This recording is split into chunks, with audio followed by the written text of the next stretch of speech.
warini loi bi ching sang apom da sa thobe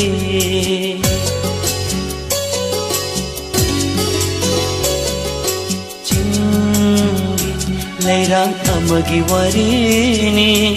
loi bi ching sang apom da sa thobe thap le ching yagi lâu tang sang du da thap le ching yagi lâu tang sang du da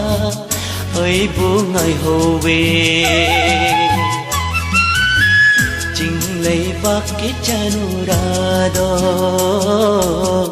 ching lấy vác cái chanu ra đó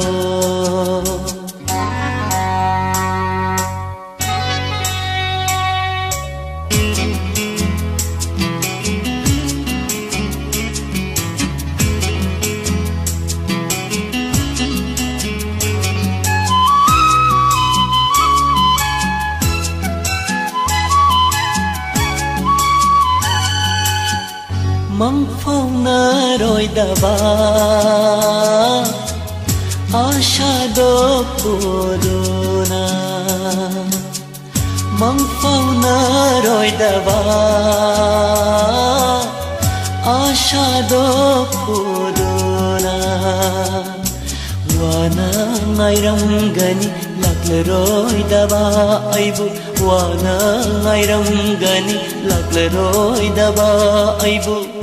hang le ching mai thak ta ma dok tarak lep tu na hang le ching mai thak ta ma dok tarak lep tu na yeng lam gani chep tha ai gi mai kai yeng du na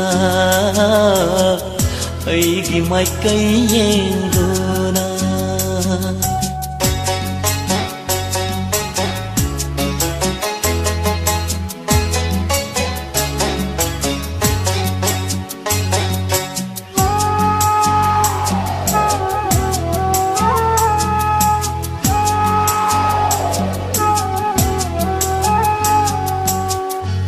lâm đai ghi mệt cục ta chất khi nó đi kham ngầm đa chất lâm đai ghi mệt cục ta chất khi nó đi kham ngầm đa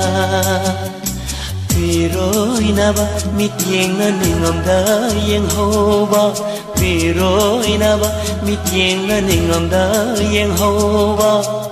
mít yang poi re lam tri fa ching mai thak ta lep tu na mít yang poi re lam tri fa ching mai thak ta lep tu na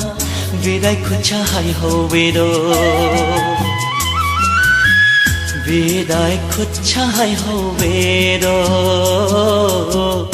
vì dai khut cha hai ho ve do ching lei rang amagi warini loi bi ching sang apom da sa thobe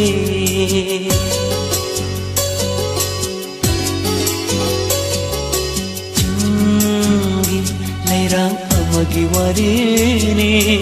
loi bi ching sang apom da sa thobe thap le ching yagi lâu tang sang du da thap le ching yagi lâu tang sang du da ấy bu ngày hồ về ching lấy vác cái chanu ra đó ching lấy vác cái chanu ra đó ching lấy vác cái chanu ra đó ching lấy vác cái chanu ra đó